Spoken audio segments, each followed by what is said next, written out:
বন্ধুরা দেখুন, দুটো হনুমান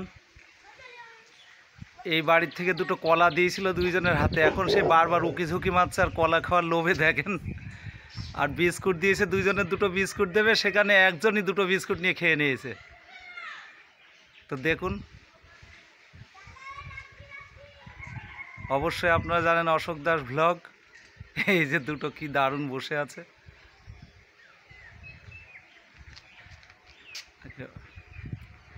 একটা ছেলে একটা মেয়ে, স্বামী স্ত্রী দুইজনে এসে কলা খাবে। কলা তো কলা তো দিলেন দুটো করে, না?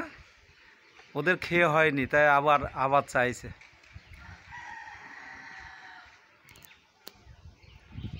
কি উৎপাত করছে দেখেন। বাবা, দাঁত খেসাচ্ছে কেমন। হ্যাঁ।